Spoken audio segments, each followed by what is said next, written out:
对，拿了很多奖杯了。他踢土木系拿了很多奖杯的。真的这么厉害？那这次大哥你有没有设定什么样的目標？沒有目標啦，就能完賽就最好啦。沒有，我怎麼？係啱啱咧接受呢個訪問啊。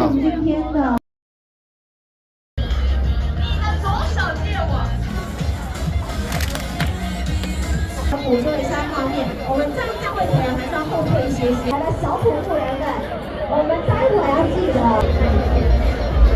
准备倒数5秒，2、1。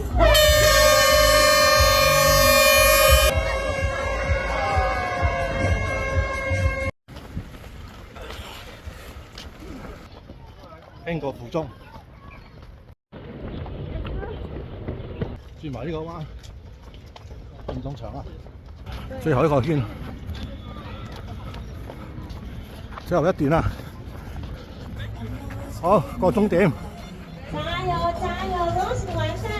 完成啊！完成5.3K。